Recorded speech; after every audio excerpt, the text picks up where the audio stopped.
Welcome to Meet the Author, where you can join in on insightful conversations with best-selling and award-winning indie published authors.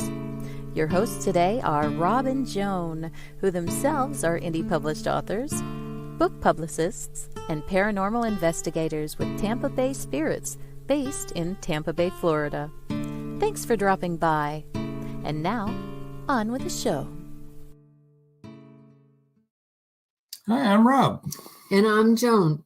And we're really glad that you're here, whether you're watching us live or if you're listening to us later on or you're watching us live later on. However you're watching us, we're really glad.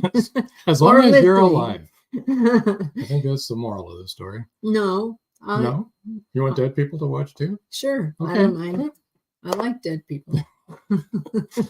Alrighty You know then. this. All right. Anyway, we're glad that you decided to join us today. Oh, All right, we have a few comments already. Joe Conjal says, "Hi, Rob and Joan. Hey, Hey, Joe. Joe, how are you doing? Marjorie Daring says, present. Hello. Hi, Hello, Marjorie. Hey, she gave us Bright a present. Bright Thank and you. early. Thank you. Paul Hollis Hey, says, Paul. good evening, Rob and Joan. Hello, Paul. We're so glad that you're all here. Well, Bill Nelson is saying hi. Oh, well. Hi, Bill. Oh, Bill Nelson said, good evening, everyone. Good evening, Bill. We're glad you're back in the audience with us. Okay, just a reminder, tomorrow night, WDJY FM radio in Atlanta, 99.1 if you live there. Otherwise, www.wdjyfm.com, 9 o'clock p.m. Eastern Time. And tomorrow night's show is Adam Gaffin. And then on Saturday, don't forget episode Rewind, 5:30 p.m. I made a mistake last week. I announced the wrong show. So this week is actually a tribute to Caleb Purtle. So you don't want to miss that. Last week was Maria de Blasi, who's a sorry, lovely Maria. young woman, and Yes. glad that she had her Great rewind. author. Yes, she is. And then next Wednesday, the 14th, Valentine's Day, is a pre-recorded show, and it's going to be our another UK author published by CAAB Publishing in London. It's David Clegg is our interview for that night, and so it'd be great for you to join us for that as well. George Dismuke says, okay, I'm here. Nadine is here. Daisy is here. Gizmo is here. Hello, George. Hi, Nadine. We love you and woof woof. Okay, Joe Conchal said, how many W's is that again? That's www.wdjyfm.com, www. It is not. Oh, well, forget the last W's, but. George Dismuke said, heard from Vincent today, says he is high and dry. High and dry. Okay. That's good. I thought you were going to say he says he's high, and I was like, well, he does live in Southern California. Yeah, that's good. Joyce Shelton. Whoop, got that too. Excuse me. I'm sorry. That's nothing to sneeze at. Okay. No. Joyce Shelton York says, hi, Rob and Joan. Hi, Joy. This Hi, is Joy. a silly night. I don't know. We've We've been working too hard writing, I think. Yeah. Oh, and the downloads this last 30 days, top 6 countries now, US. UK is rolling up there. They've got a greater percentage. They're going in real strong in second place there, the UK. Bangladesh is next. India, Canada, and Australia is real close behind Canada. So come on, Australia. Share the news. Oh, speaking of news, new release, February 20th. Want to remind everybody about book 21 in the Magnolia Bluff Crime Chronicles series. That's Who Mourns Electra, and that's by C.W. Hawes. And if you go to www.cwhawes.com, sign up for the newsletter, and you'll get an early, opportunity to sign up for that book. March 3rd is Blast Off with Gabby and Maddox release.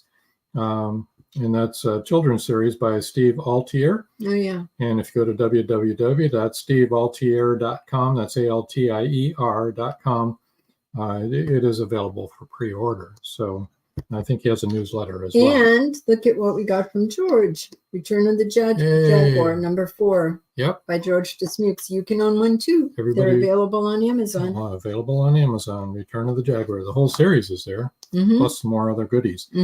Also, in the weeks to come, the next week we have a pre-record, but the week after we'll give you more details. But Joy York has a new book, at least one new book coming out, and Joe Allen Ash has one coming out. She just revealed the cover on it the other day, and it looks very good. So we'll have more details on those books as well. Joy has 2 books coming out. Yeah. Okay. So actually, I'm sure she does. Yes. Would you like to introduce our guest? I would like to. Tonight we have a wonderful guest from Boston, Massachusetts, where you all know I'm originally from. He's a poet and an author of short stories. And he is also published by a UK-based publisher. For his short stories. CAAB Publishing. Yeah, for his short stories. Hi, Peter. Hi, Rob and Joan. How are you? Welcome. That was abrupt, wasn't it? It was a surprise attack, wasn't it? A little bit. It's all right. Thanks so much for having me on. Oh, thank you for being on. Thanks for joining us. Yeah. If you weren't on, we wouldn't have a show. No, we'd be sitting here making jokes the whole time. Nobody would watch. No, they wouldn't, because they're not funny jokes. Just saying. Sorry. So, now, Peter, you thought they were funny, right? I thought they were funny. I was laughing. I'm not sure if I was hurt. Oh, yeah, I'm sure. Just wrong. Okay. It's wonderful to watch us fumble through the first few minutes of the show. Oh, boy. Oh, anyway, tell us a little bit about yourself, Peter. You know, when you first started writing, why you write, what you like to write, that sort of thing. Sure. Yeah, I mean, I think I started writing pretty early age. Elementary school assignments. I always loved to write. Like, it was just a good opportunity to express yourself when it didn't make sense other places to do so. So, but assignments about getting hurt one time, you just write it. Everyone writes the shortest thing possible. I would write the longest thing possible. And then, but I didn't do it for fun until probably I was around 15.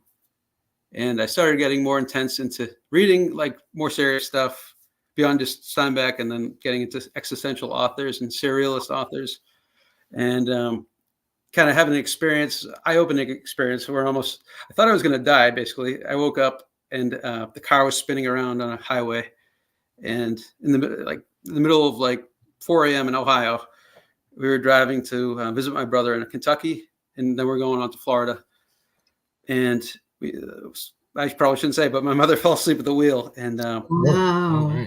No one got hurt, but I think I hit my head a little bit, or maybe my shoulder. My parents were fine. The car was a little battered, not horribly. We continued on our drive a little bit after. A policeman stopped and asked how we were, and we said we slipped on ice. But driving the next morning, just that kind of satori, the awakening experience of just wow, I just could have died, what am I doing? I'm only 15 at that point, but still, what am I doing with my life? I know it sounds silly now as a 43-year-old, but what am I doing with my life as a 15-year-old? Am I doing what I want? Am I just doing what is expected of me? I was getting good grades. I was doing sports, doing the stuff, checking all the boxes, and I didn't love it. It was okay. I like sports when I'm before it got serious, and then it gets more intense as you get in high school.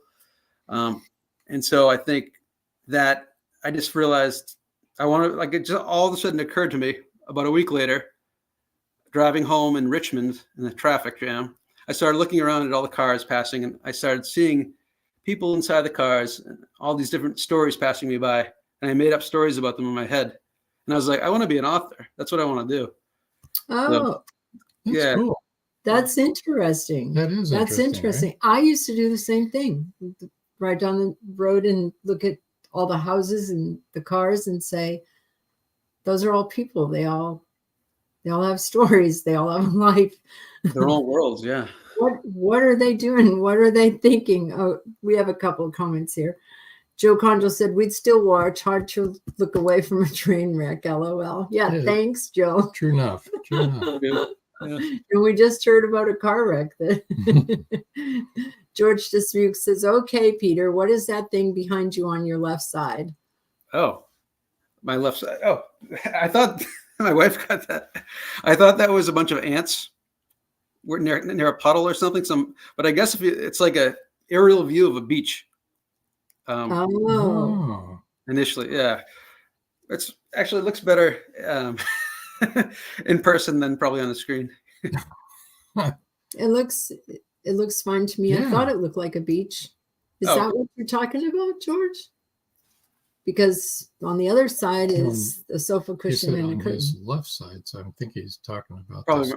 my right, yeah. Yeah. They're both the same, similar. There's another one over there that has more beach umbrellas. He's talking about the curtains. Yeah. I don't know. I don't know. Anyway, The Well, navy blue things are curtains, and then those are sofa pillows in front of those. And and then the other is the beach. the other is beach scene. Solved. Uh-huh. Deep questions tonight. So yeah, don't you think really though, most 15-year-olds, 16-year-olds, teenagers have deep,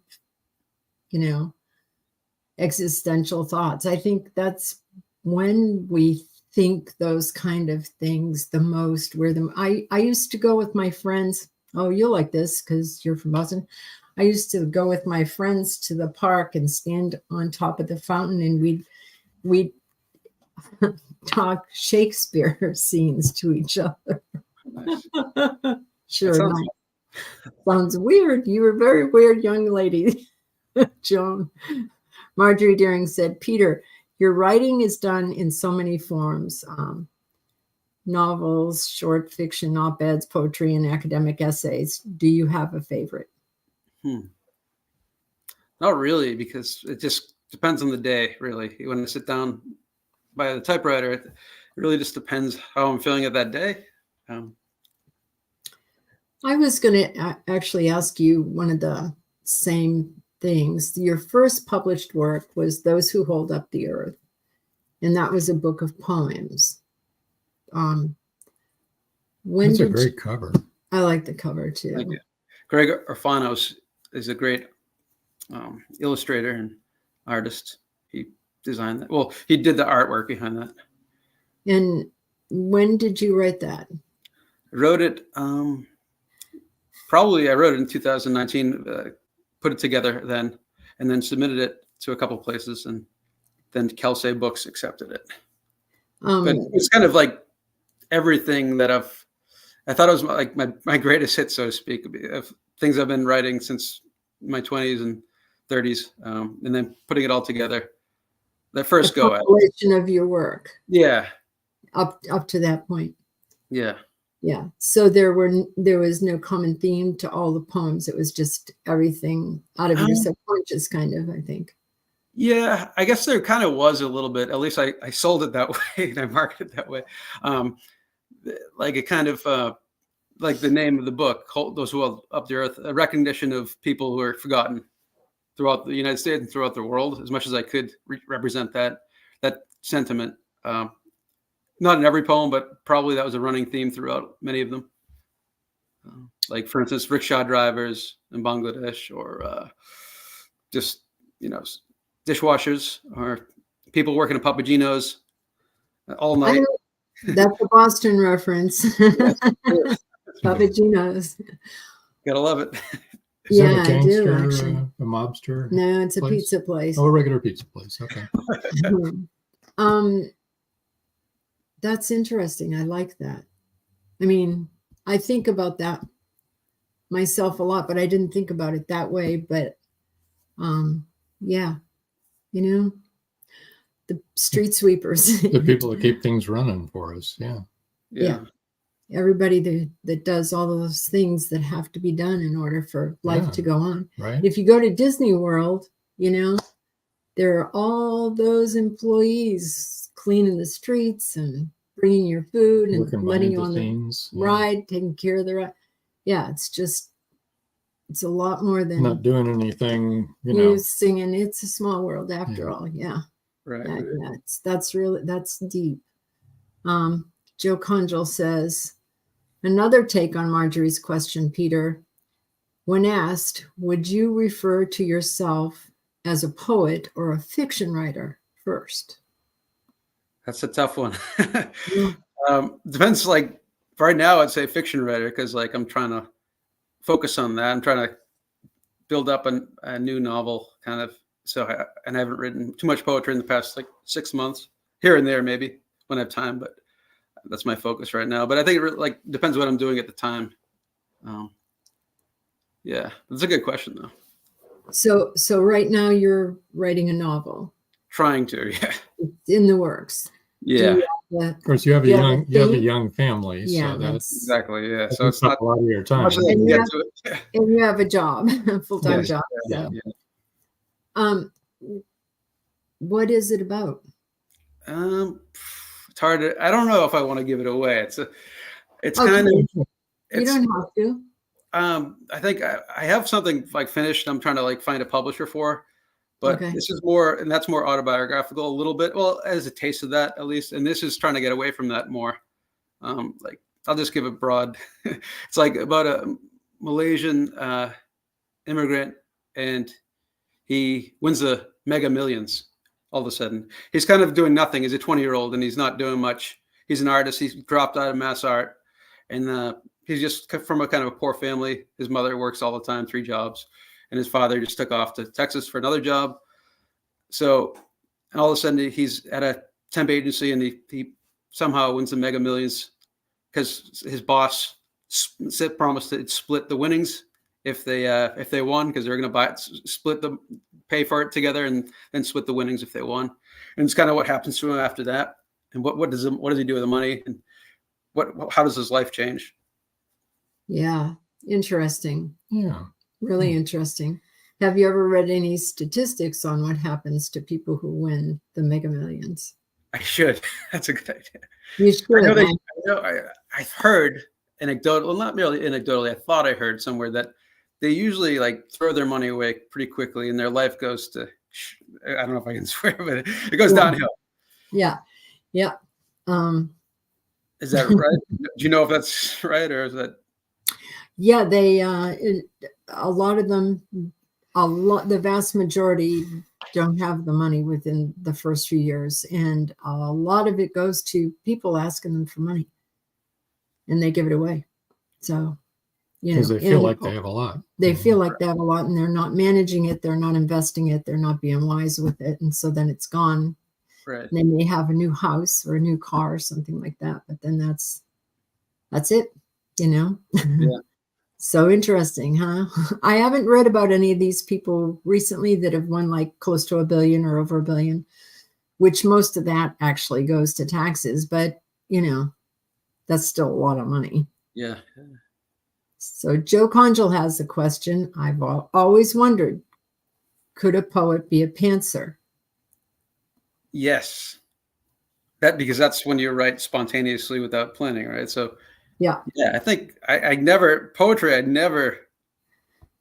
rarely ever plan to what I'm going to write, unless I'm like something really is on my mind. I'm like, I have to write about that, but like not usually. That's kind of very spontaneous for me. For fiction though, I think it's a little different. It's more like it's kind of hybrid. I think I have a rough idea of where it's going to go, but not really sure 100% at all.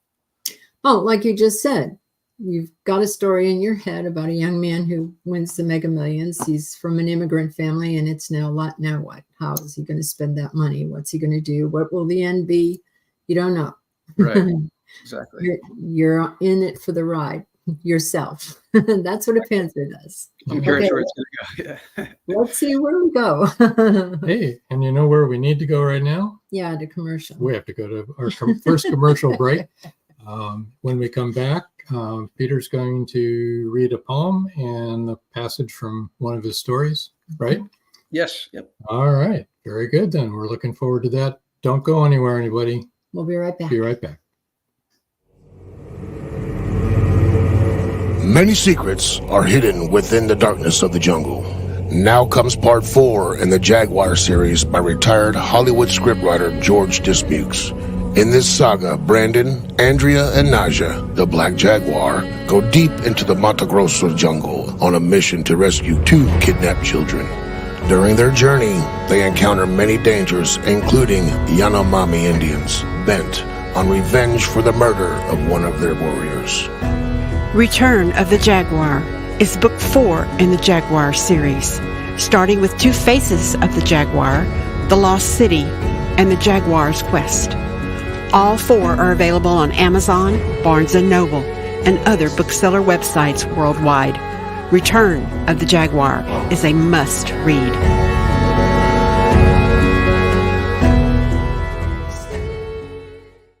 It's 1919, and Eric Laska returns from the war in Europe. 2 new enemies await him in the small coal mining town he calls home. One is a threat to his relationship with Rebecca, the love of his life. The other, a bloodthirsty beast, is stalking the mining town residents. The townspeople suspect Eric of one of the killings. An old man and Rebecca's 11-year-old sister have seen the beast, but only Eric believes their story. To protect the town and clear his name, he's forced to prove the werewolf exists. Available on Amazon. The Horror Within by Marjorie Swift Doring. The clock is ticking. Can Gracie uncover the truth? Philip Pliant is the wealthy opportunist plastics dealer and CEO of Pliant Industries. He's also a master thief, creating a pervasive threat to the manufacturing infrastructure in the Caribbean islands markets. With the cartel as his stealth client, the naive city leaders have been seduced, enabling the production of more than 3-dimensional building materials. The expected profits are monstrous. Is the art group, now led by Gracie and the family heirs, strong enough to win against this predator? Can JJ's cats act on the root cause analysis in time? Will Gracie be able to squash Pliant and the cartels? Gracie never considered their lives would hang in the balance. The clock is ticking. 5, 4, 3.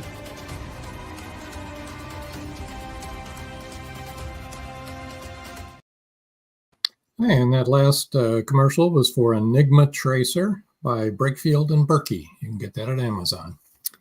Marjorie Deering says, writing a novel is such a lengthy commitment.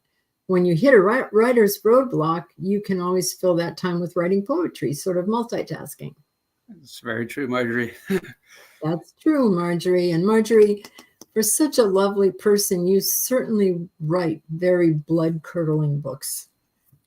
That werewolf one was Marjorie's book. The Horror Within. The Horror Within.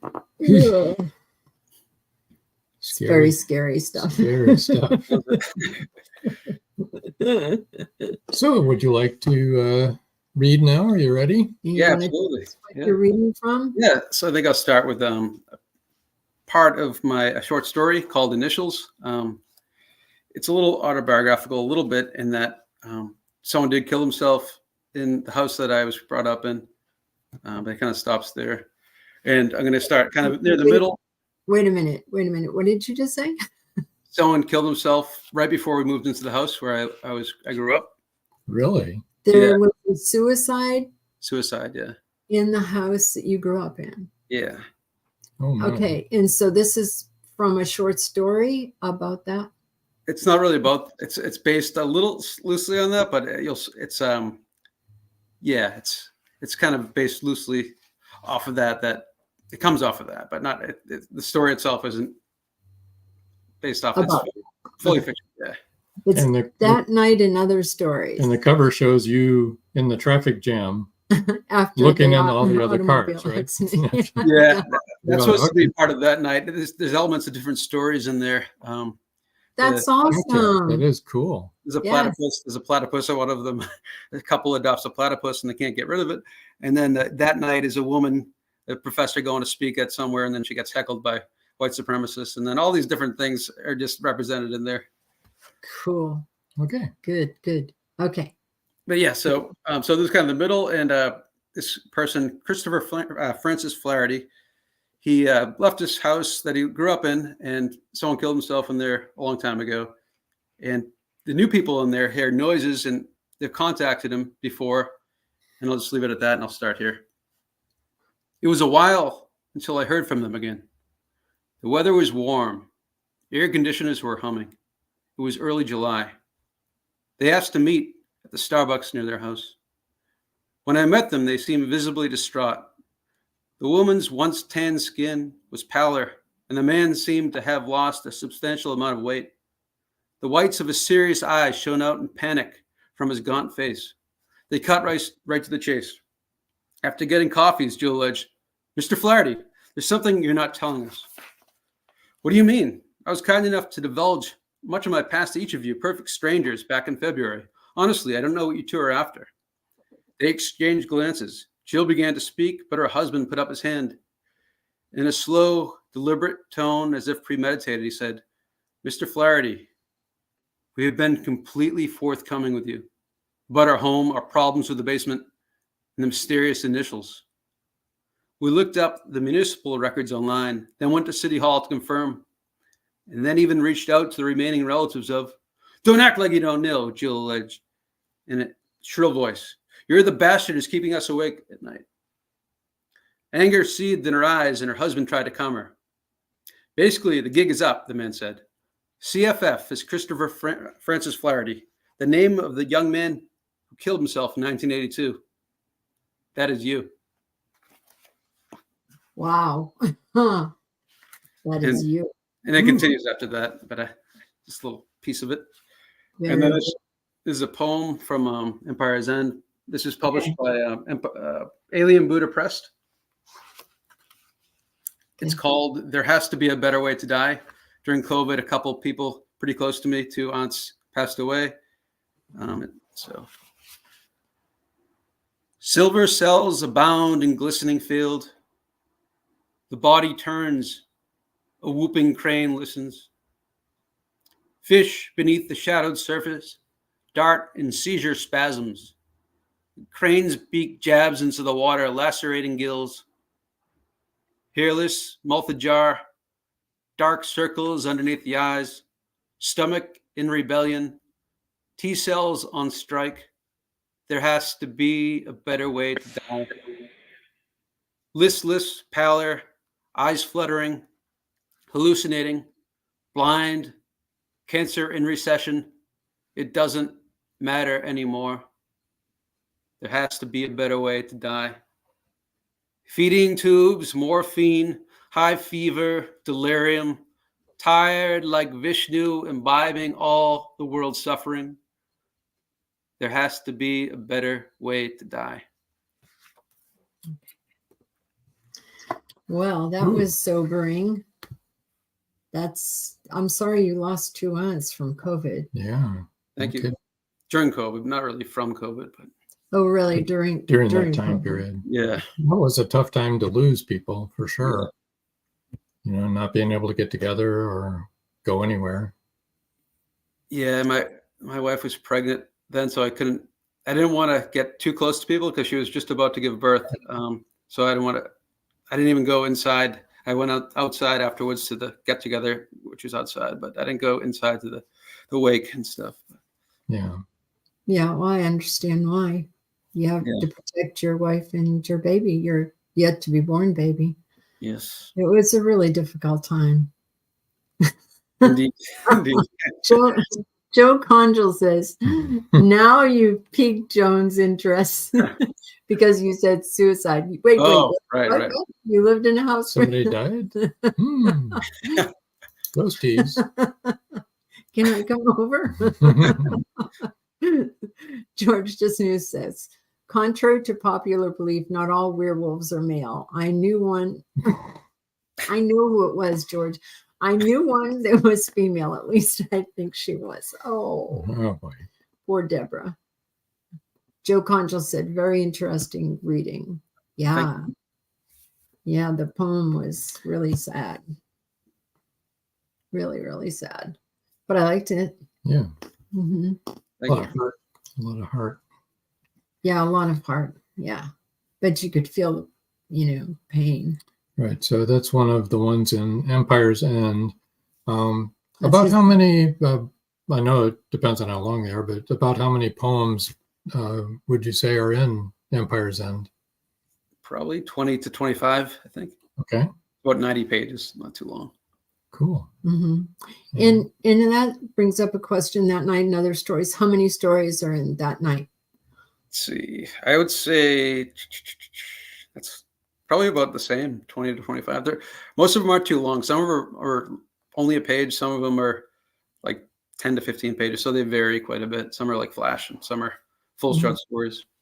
And you have all different kinds of stories in there? Yeah. From all different kinds of genres, I mean. Yeah. I mean, I think one of the publishers really liked the book that I submitted to, but they were like, "There's no running theme, really. It's like a kaleidoscope." Yeah. So sorry, but right. And I get that. Did your publishers help you with your covers? They helped design it, but I used the same guy, Greg Orfanos, that I used for my first book to design both of them. Oh, okay. It's because I went into a cafe near the Boston area in Salem, Gulu Gulu, and I saw his art a long time ago, and I was like, "Wow, that's really amazing! Like, I really like that. It should be in, MFA or somewhere, Museum of Fine Art in Boston, or somewhere really good." Of course, he's probably. I mean, I don't think that's happening, and so I contacted him when I had my first book published, and since then we've kind of been in touch. That's good. Excellent. That's good. Well, they're all three very nice covers. They are. Mm-hmm. And Salem's down in my neck of the woods where I grew up on the South Shore. Actually, it's North Shore. Actually, North Shore. Yeah. I like Salem. Marjorie Deering says, thanks, Joan. The horror within is hair raising. Yes. But intentionally not graphically gory. No, it's all in your head. It makes you scared in your head. It's psychological horror. It's horror done my way, and I'm thrilled that a lot of people are enjoying that kind of presentation. Yeah. I think not graphically anything is always better for the reader, because the reader then can imagine how they want to see it. You know what I mean? I mean, most people have pretty good imaginations. Joe Conchal wants to know, how involved are you with the marketing of your books?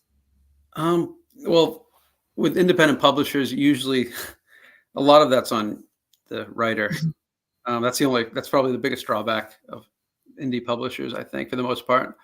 But though CAAB, I think, has been very helpful, probably the most helpful, and like suggesting great suggestions, setting up interviews, not exactly setting up with you, but leading me to you guys, and also with a small magazine, a literary magazine. She said I was set up with them.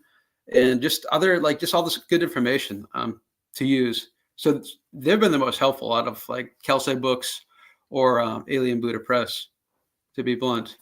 And CAAB got in touch with us and asked us if we would consider having any of their authors on the program. We said, sure, have them write us and, email us, and we'll. So they are looking to expand. Yes. And also they set us up with the same magazine. The magazine's going to do an article about us in the spring sometime. So pretty soon. Cool. Yeah, it is cool. And Joe says, why am I not surprised that you grew up near Salem, LOL? Have you ever seen a picture of the state of Massachusetts? It's like, you kind of grew up near everybody everything. grows up near Salem. I was born in Boston. Yeah, it's a pretty small state. I mean, it's not Delaware small, but it's small. Doesn't take long to drive from one end to the other. Yeah, but it's not north like the Berkshires, Salem.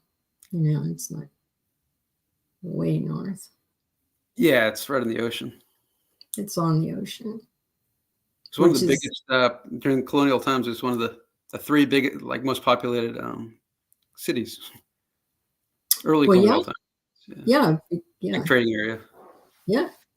I mean, and we used to go to what everybody out of state calls Plymouth Rock, but those of us who live in Massachusetts call Plymouth Pebble. I've never heard that actually, but that. Oh yeah. Joe says, just figured that's got to be a great paranormal town. It is. It's a great paranormal town. It really is, and it's haunted. It really is haunted. For obvious reasons. For obvious reason, yeah. When you get burnt at the stake, you kind of hang around for a while. There's a great art movement there, and like music movement. Like I used to be in a band, and we used to play up there a lot, and at Gulu and other places in Salem. And it's just a good vibe there. A lot of like almost like Burlington, Vermont, or like almost San Francisco a little bit without as much money. Without very much money at all. It's a very creative town. Yes. It attracts a lot of creative people. Yeah. Absolutely. It is. It's that same kind of feeling. Like P-Town, Providence. Yes. It's like that. Everybody creative goes there and hangs out. And it's a great place to go to a coffee shop and read your poetry. Exactly.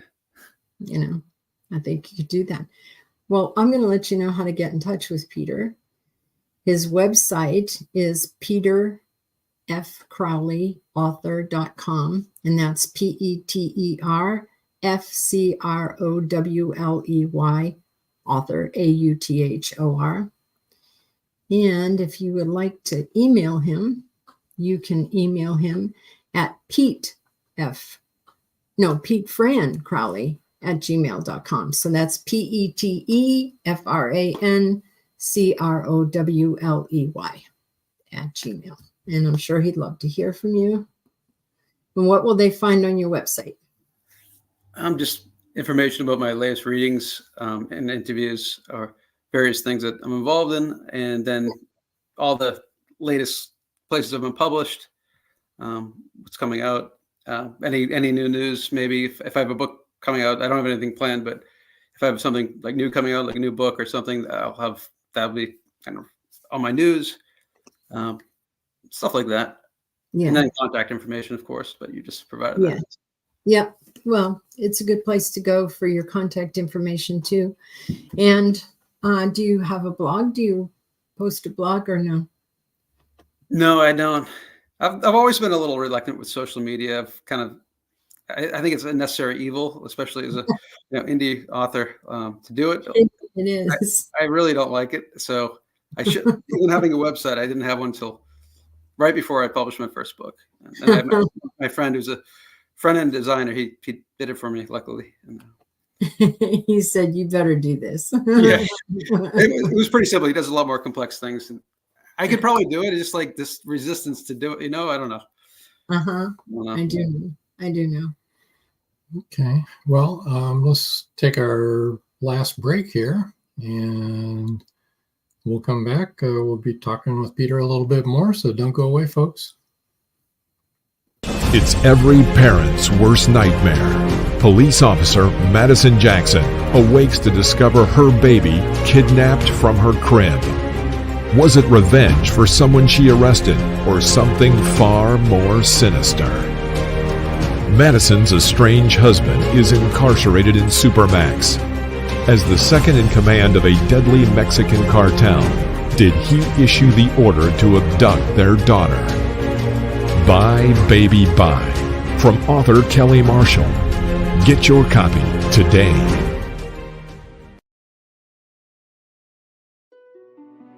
Paradise, my prison. Charlie Flint awakens from a deep sleep and finds himself alone on a tropical beach surrounded by a palm tree jungle and exotic animals. He cannot remember who he is or anything about his life. First, he must find food and build shelter and protect himself from hidden dangers. As his memory gradually returns, it reveals what a very flawed person he is. A man who made too many mistakes, made too many enemies. The implications of the truth are staggering. How did Charlie get there? And will he save himself? Paradise My Prison is the riveting new suspense thriller from retired Hollywood scriptwriter George Dismukes. Paradise My Prison by George Dismukes is available in jacketed hardcover, softcover, and all ebook formats worldwide. Step into the captivating world of skullduggery, where a family of isolated peasant copyholders finds themselves thrust into a web of danger that threatens their very existence. Set against the tumultuous backdrop of the English Reformation, this meticulously researched historical mystery unfolds with a cast of both lovable and despicable characters, immersing you in a fully realized world that's both utterly believable and fantastically unbelievable. Author Paul Rushworth Brown weaves a spellbinding narrative that transports you to Yorkshire, England, in the 16th and 17th centuries, offering an authentic and gritty portrayal of peasant life. The pages come alive with vivid descriptions, crafting an atmosphere that pulls you deeper into a story of crime, murder, and suspense like no other. Hi, I'm Paul Rushworth Brown, author of Skullduggery, Red Winter Journey, and Demon Courage, just recently released. I hope you enjoy Skullduggery, the second edition. Cheers. And we're back. Yeah, actually, thinking about what Joe had said about, that he's not surprised that I grew up near Salem and that, that it was a paranormal town. Pretty much all of Massachusetts is well known for being haunted. As a matter of fact, Kindred Spirits, which is Adam Berry and Amy, I can remember her last name. I'm terrible with last name. Anyway, they're going to be doing a show from an estate in Massachusetts. And when we were talking on the pre-show yesterday, I told you that when I lived in the exact same town that you're in, I had a spirit that you would come through my living room every day at 3:00 in the afternoon, like clockwork. And it was definitely a spirit in period piece. Have you ever seen Ghostbusters? Yeah, a long time ago. Yeah. There's that scene in the library. It's the first ghost that you see. And this ghost comes floating through the library. And then her face goes all weird and crazy. Yeah, right? I can picture that. Yeah. Okay. She looked just like that, except without the going really crazy, weird skeleton face. But she looked very similar to that ghost. And I was shocked. And I can remember hitting Rob like about 15 times while we're watching the movie going, remember that ghost I told you I saw? That one, it looked just like that. Well, then I found out that, I forget who it is. I can see his face. It's terrible getting old. You have all these senior moments.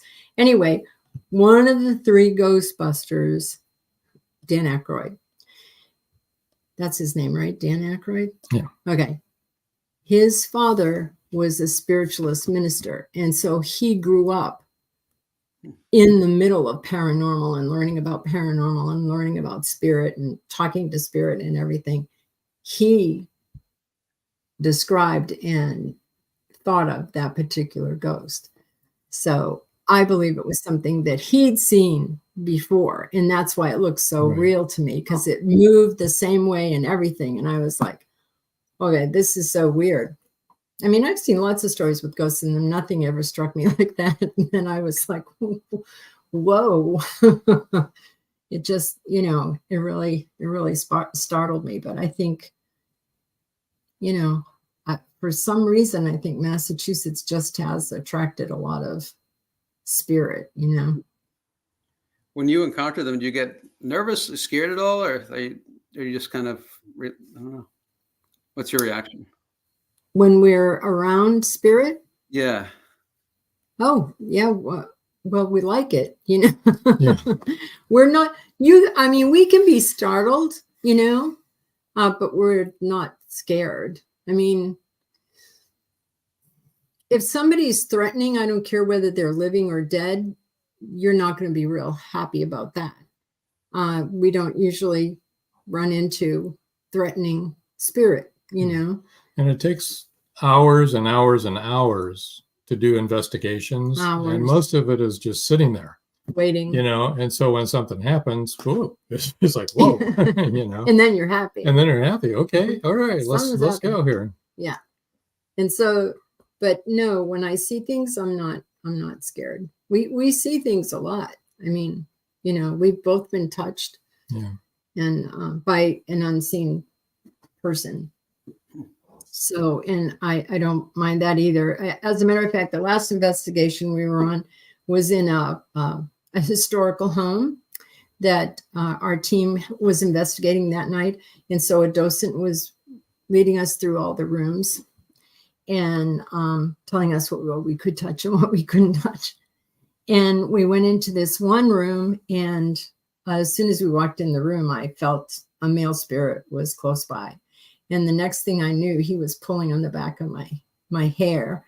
And so I did this, and the docent turned and looked at me, and she said, "Oh, there's a man in here that likes to pull women's hair." And I said, "Yep," because she could see that he had just done it. Wow. Yeah. So, but that didn't scare me or startle me because, I could already feel somebody close to me. So I wasn't like, ah. I wanted to ask you, Peter, in that night and other stories, what would you say the main genre is, or is there any one particular genre? There isn't. You already said. There isn't a particular genre, really, but there is a kind of mood for the most part. Maybe not in every story, but a little satiric, a little kind of dark too. I don't think it's enough like good dark writing these days. I think it's like either you murder someone or it's some like romance. I don't know. It's too simplistic. I think too black and white, and the world isn't like that. So it's grayer, more nebulous with surrealism mixed in and absurdist kind of short fiction stuff. It's got a mix of those kind of, but okay. I think that encapsulates it the best possible way. Yeah, sort of like the one you read. Yeah. That's kind of the flavor of the whole book. For the most part, yeah. That's what I thought. Just wanted to clarify. Stories that make you think. Hopefully. I mean, some are just kind of humorous and kind of like punny, like a little bit, or satirically humorous, or trying to be humorous. Who knows if they are. Stuff like that. But yeah. But isn't that true? Yeah. When you're writing and you think it's really funny, and then you think, well, I hope other people think that's funny. Right. Exactly. Who knows, right? Right. Who knows? Yeah. When I read aloud like stuff from this book, it's usually that, or it's like something like more straight ahead. That's more like catchy. I think it's more like someone dumping someone else. So that's not as dark. That's kind of standard, I would say. But that's like small details of that. Yeah.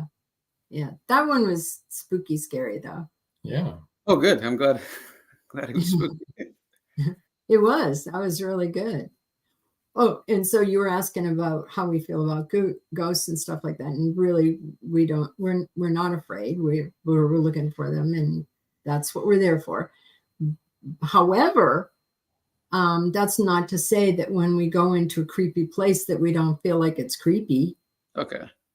You know what I mean? Yeah.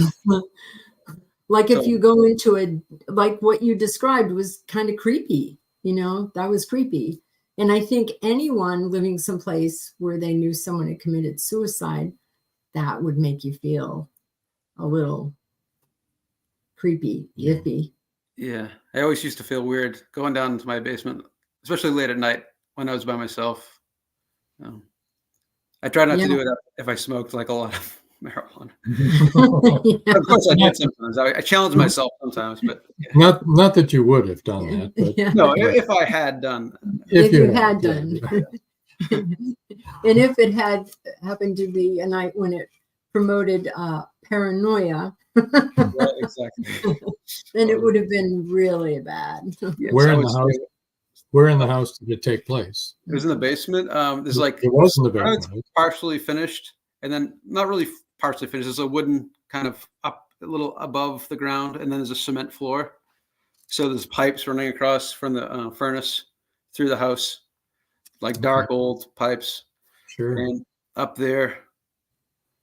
And then I guess my parents, when they moved in, after they moved in, there were some people in the house that were camped out. Like, I guess the person who killed himself, they had like this group of like kind of heavy drug users, not like marijuana, like strong, like heavy drug users. They would hang out there. And I think the person who killed himself, their brother died from something, and he was kind of depressed about that. And then he killed himself, and then his friends still hung out there afterwards sometimes. And they were still in the house. I think actually not when my parents moved in, but when they were viewing the house to see if they wanted to buy it.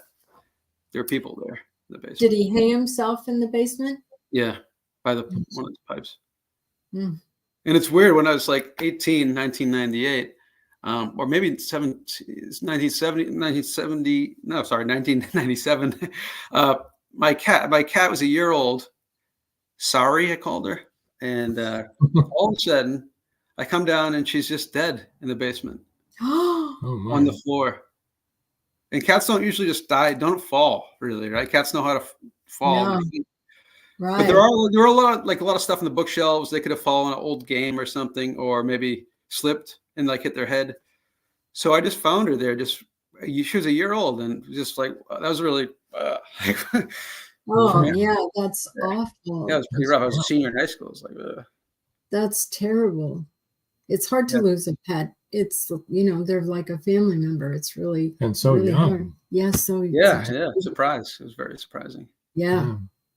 Well, I will tell you that when we've investigated where there has been a suicide or a murders also, that does really it holds really bad vibes for a really long time. It's just it usually feels really bad. So I'm not at all. It's like, crystal stores energy, right? And we can use crystal then in radios and all kinds of things to transmit. Crystal holds energy. And so lots of times I believe that there are things that can actually hold energy. So when there's something really shocking like that, I think it can be held in the area. And so you can feel it. So that was probably part of the creepiness of going down into that basement, is still just some of that energy was still there. Yeah. Not necessarily the person, but the psychic energy of that happening. Right. It had to be tough. That's my story, and I'm sticking to it. That's a good story. A good story. We'll go with that. We have another comment. So Marjorie Deering said, unfinished basements do seem really creepy sometimes. With all the exposed pipes and such, it's like hanging out in the skeleton of the house. Oh, that's an author's way of looking at it, Marjorie. Very good picture you painted there. Yeah. Very nice. Wow. And you're right. Basements, and old basements can seem really creepy. We lived in a house in upstate New York that it was 150 years old. It was on the historical, whatever thing it is, and register. The historical register, and it had no cement in it. It was all dirt and fieldstone that was put together with clay. My gosh, that was really creepy. That was a terrible basement. It was. I wouldn't go down there. Yeah. Joe Conjal asked, what's worse, creepy basement or creepy attic? Basement. Basement, I agree. Yeah. Except you don't have a start of fall. Well, out the window, but yeah. What's worse, go out creepy, the window. Yeah. Exactly, creepy basement. I still think creepy basement attics are usually brighter than attics. Attics are usually brighter than basements. So do you think it's a light thing, the light aspect of it, or do you think it's something to do with it? I think that when there's light someplace, you don't feel as stressed out as you do when it's really dark. Yeah. It's like when you go investigating a house at night and you turn up all the lights, you don't have to do that. I mean, No. Spirit doesn't need it to be dark to That's interesting. to communicate, but Yeah, of course. Yeah. it sets the mood. Well, I want to thank you for joining us tonight. Yeah, it was just about This has over. been really great. Thank you for your reading and everything. One more. Bill Nelson. Bill Nelson, tough call. Basements in attic. Equally uncool. I agree, Bill. I agree. Well, let's admit, an attic that has, old dress dummies and creepy dolls, like creepy dolls. Creepy dolls, yeah. And cobwebs. George says basements are already underground, so like buried already, right? Good questions. All right. Well, we're going to move you over and say goodnight to everybody. And thanks again. Thanks for having me. Thank you so much. Been great having you on. Being on. And stay right where we're at until we come back to you, okay? Sure. Don't forget, everybody, next Wednesday is author David Clegg, UK author. He's a science fiction author. And that's at 7 o'clock next week right here where you've been watching. And it's a pre-record. Pre-record, yeah. And it's and also the next night will be the haunted. What is it? No. Isn't it? No. Oh, okay. Never mind. Never mind. Anyway. Another great show. Thanks to Peter, of course, thanks to Joan. Peter and, of course, Rob and Joan.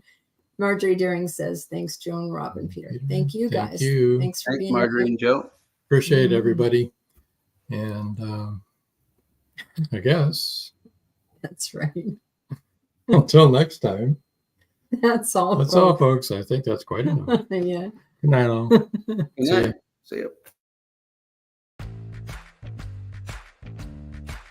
Live every Wednesday, your Voice of Indie hosts Beam Weeks and Stephen G's welcome authors, musicians, publishing industry pros, artists, and assorted creative guests for an exciting interactive hour. Call in during the show or post questions and comments on Twitter for responses in real time.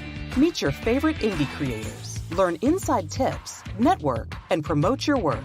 The link for each week's show is pinned on Twitter atop @VoiceOfIndie. And you can receive the link every Wednesday morning in your inbox by subscribing to our newsletter at freshinkgroup.com. Check out Voice of Indie every Wednesday on Blog Talk Radio and catch hundreds of episodes archived everywhere from our websites to our YouTube channel and Spotify. Thank you for joining us here on Meet the Author. Make sure you stay up to date with our show by clicking like, follow, and share.